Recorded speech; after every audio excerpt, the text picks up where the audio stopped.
All right, team, listen up. The patient presents with symptoms of upper respiratory tract infection, myositis. What are we thinking here? Could it be something like influenza with those upper respiratory symptoms? But myositis and fasciitis suggest a more serious condition, like an autoimmune disorder perhaps. What about Kawasaki disease? It can present with some of these symptoms. No. You're all wrong. It's Canavan disease. We need to perform a frenectomy immediately. Are you sure about this, Hawks? A frenectomy is a risky procedure. I'm not sure about this, Hawks. Shouldn't we consider other options first? I agree, Hawks. Maybe we should get a second opinion. Damn it. Listen to me.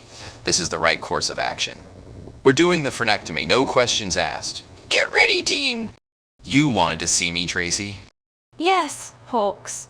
I received a concerning report that you want to perform a frenectomy on a patient with suspected Canavan disease. Where did you get such a ridiculous idea? I read about it in the hospital newsletter. It mentioned that this procedure could potentially help alleviate some of the symptoms associated with the disease. Hawks, you can't just go around performing procedures based on what you read in a newsletter. Canavan disease is a serious condition and we need to follow proper protocols and guidelines. But it's our hospital newsletter that we published. Why are you going against something we approved? We approved? Hawks, if I find out that you bribed the newsletter printers with another one of your stupid ideas. They're not stupid. They're saving lives.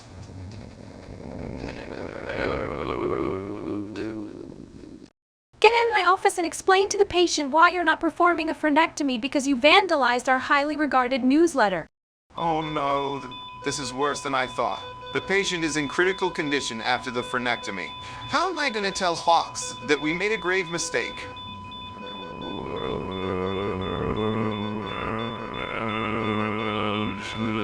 Not the correct treatment for Canavan disease. I should have known better than to follow through with it without more thorough evaluation. What were you thinking? You nearly killed our patient by choosing the wrong frenectomy and misdiagnosing them. I still think it was a case of lingual frenectomy. The symptoms matched. No way. It was clearly a labial frenectomy. I stand by my diagnosis. I'm with Gary on this one. Lingual frenectomy makes more sense based on the patient's history. You're all a bunch of incompetent fools. I should have never let you near a patient. You're lucky they made it out alive. Figure it out before I come back in here. And how dare you make me look bad in our hospital newsletter? Maybe I'll lie to them and say the patient tried the frenectomy themselves. Storms out of the room while pretending not to hear Gary, Kelly, and Frank continue talking. I swear, Hawks is impossible to please. We need to get this right. Let's reevaluate the symptoms and come to a consensus. Agreed, let's not mess this up again. The patient's life depends on it. I can't believe I haven't figured out what's wrong with this patient yet. Maybe they just need some fresh air, Hawks. Or how about checking their vitals again? I already did all that. It's something else. I just can't put my finger on it. Come on, Hawks, you're better than this. Maybe it's a rare condition or an allergy? Seriously? What is it, Hawks? Decidedly, I got it. It's an allergic reaction to peanuts. Thanks for the suggestions, Johnson. Time to go. Left stunned, wait? What? Hawks, where are you going?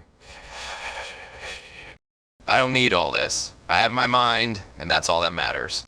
Hawks, you can't just storm in here without following protocol. Where's your gear?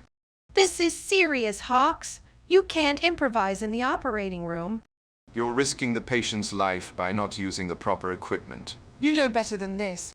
Listen, Canavan disease was a misdiagnosis. We're looking at nasogidioacoustic syndrome here. Trust me, I got this.